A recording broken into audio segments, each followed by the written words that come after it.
करेंगे सीबीएस के बारे में। सीबीएस का फुल फॉर्म जो होता है कार्डियोवास्कुलर सिस्टम। कार्डियो मतलब हार्ट, वास्कुलर मतलब सर्कुलेशन, एस से सिस्टम। हार्ट में ब्लड सर्कुलेशन कैसे होता है इसके विषय में हम लोग जानेंगे।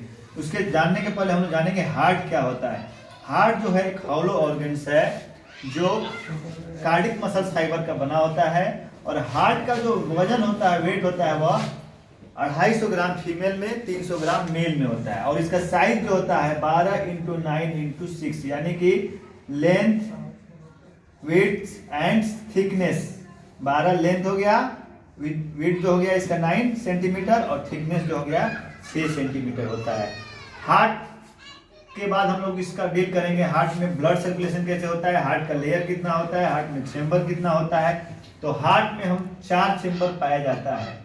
पहला चेंबर का नाम है राइट एट्रियम, आरए के नाम से जानते हैं इसको, राइट एट्रियम। दूसरा उसका लेफ्ट एट्रियम, एलए के नाम से जानते हैं। तीसरा होता है क्या, राइट वेंट्रिकल, एलवी आरवी के नाम से जानते हैं। और चौथा होता है लेफ्ट वेंट्रिकल, एलवी के नाम से जानते हैं। इस तरह 4 चेंबर हुआ और इसमें भल्व पाए जाते हैं। इस दोनों एट्रियम और वेंट्रिकल के बीच में एक भल्व होता है जिसका नाम है ट्राइकस्पिड भल्व। और यहाँ पे जो होता है इस साइड में होता है 2 भल्व होता है इसका बाइकस्पिड। यानी हम कह सकते हैं कि हार्ट का जो है राइट साइड में, राइट साइड हुआ हार्ट का और ये लेफ्ट साइड होता है। क्योंकि जो हम इसका गणना करेंगे तो एनाटॉमिकल पोजीशन में खड़ा करेंगे तो एनाटॉमिकल पोजीशन में इधर वाला राइट साइड हुआ और इधर वाला लेफ्ट साइड हुआ। तो राइट साइड में जो होता है हार्ट का, इसमें 3 भल्व होते हैं, यहाँ पे ट्राइकस्पिड नाम है। और लेफ्ट साइड में 2 भल्व होते हैं जिसका बाइकस्पिड नाम है। और इसका दूसरा नाम माइट्रल भल्व भी है, माइट्रल भल्व भी होता है। तो इस तरह 4 भल्व हो गया। हार्ट का लेयर का बात करेंगे तो हार्ट का 3 लेयर होता है। क्या क्या होता है, पेरिकार्डियम। पेरिकार्डियम जो होता है हार्ट का सबसे बाहरी लेयर होता है। इसको, ये हार्ट को कवरिंग करता है और इसको हम लोग प्रोटेक्शन प्रदान करते हैं हार्ट को। दूसरा लेयर जो होता है सबसे मजबूत लेयर होता है जिसका नाम है मायोकार्डियम। और सबसे भीतरी लेयर को हम लोग बोलते हैं इंडोकार्डियम। इंडोकार्डियम क्या करता है, भल्व का निर्माण करता है। पेरिकार्डियम क्या करता है, हार्ट को सुरक्षा प्रदान करता है। और मायोकार्डियम क्या करता है, हार्ट को पंपिंग में मदद करता है, इंपल्स को जनरेट करता है। तो अब यहाँ से हम देखेंगे सर्कुलेशन।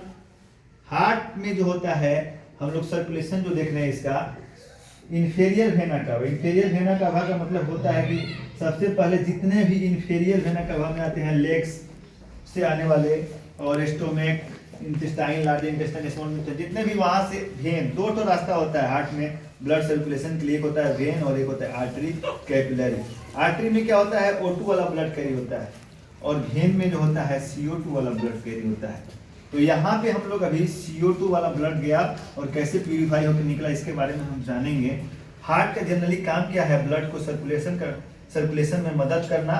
और लंग्स से क्या करता है, लंग्स में ले जाना गैसेस एक्सचेंज के लिए, वहाँ पे CO2 ब्लड देना और वहाँ से O2 ब्लड लेके आना और फिर शरीर के सारे ऑर्गन्स में ऑक्सीजनेटेड युक्त जो ब्लड है उसको सप्लाई करना होता है। तो इंफेरियर वेना कावा से होते हुए जितना भी डीऑक्सीजनेटेड ब्लड है वह कहाँ आता है, राइट एट्रियम में आता है। उसी प्रकार ऊपर के ऑर्गन से सुपेरियर वेना कावा से होते हुए जितना भी ब्लड है वह भी राइट एट्रियम में आता है। यानी कि फर्स्ट चेंबर जो है इसमें इंफेरियर वेना कावा और सुपेरियर वेना कावा से आने वाले ब्लड आते हैं राइट एट्रियम में। और राइट एट्रियम में फिर संकुचन के फलस्वरूप यहाँ पे ट्राइकस्पिड भल्व जो होता है वह खुलता है। भल्व का काम क्या होता है, भल्व एक ऐसी रचना होती है जिससे जो ब्लड तो यहाँ से फ्लो होकर इसमें आएगा लेकिन नीचे का ब्लड ऊपर नहीं बैक करेगा। बैक फ्लो को रोकने के लिए भल्व का निर्माण किया जाता है। तो यहाँ पे बैक फ्लो के, यहाँ के ब्लड के बैक फ्लो को रोकने के लिए भल्व का यहाँ पे दिया गया है। तो ट्राइकस्पिड भल्व खुला तो यहाँ का जितना भी CO2 वाला ब्लड है वह कहाँ आ गया, किस में, राइट वेंट्रिकल में आ गया। राइट वेंट्रिकल में जब ब्लड आया तो फिर यहाँ से क्या हुआ, यहाँ से ये ब्लड जो है पल्मोनरी आर्टरी के द्वारा गैसियस एक्सचेंज के लिए कहाँ जाएगा, लंग्स में जाएगा। और लंग्स में क्या होगा, एल्वोलाई पाया जाता है, एल्वोलाई। और एल्वेओलाई से होते यहाँ पे गैसियस एक्सचेंज होगा। यानी कि जो ब्लड में CO2 है वह क्या हो जाएगा, निकल जाएगा और O2 मिल जाएगा ब्लड में। वहां से ब्लड में O2 मिल जाएगा और O2 वाला जो ब्लड है वो कहाँ जाएगा, तो O2 वाला ब्लड जो है पल्मोनरी वेन से होते हुए लेफ्ट एट्रियम में आएगा और लेफ्ट एट्रियम में आकर क्या हो जाएगा, यहाँ पे फिर संकुचन के फलस्वरूप बाइस्कस्पिड वाल्व जो होता है या माइट्रल वाल्व जो होता है वह खुलता है और वह कहाँ जाता है, LV में जाता है, यानी कि लेफ्ट वेंट्रिकल में जाता है। और लेफ्ट वेंट्रिकल में क्या होता है, जितने भी ऑक्सीजनेटेड ब्लड हैं वह आर्टरी या एओर्टा के द्वारा शरीर के सारे सेल तक पहुंचा दिए जाते हैं। सेल को जिंदा रखने के लिए क्या चाहिए, ग्लूकोज और ऑक्सीजन चाहिए। तो ऑक्सीजन ये जो पहुंचाने का काम करता है वह कैपिलरी, सबसे छोटी पतली इकाई होती है कैपिलरी, वो क्या करता है, वह न्यूट्रिएंट्स प्रदान करता है और गैसियस एक्सचेंज में वो भी मदद करता है, O2 को वहां पहुंचा देता है, CO2 को लाता है।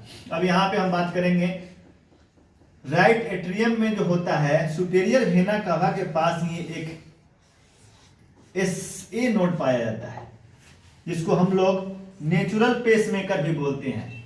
यह क्या करता है, यह इंपल्स जनरेट करता है जिससे हार्ट धड़कने में मदद मिलता है जिससे। तो इंपल्स कितना है, 100 पर मिनट के हिसाब से इंपल्स छोड़ता है, पैदा करता है।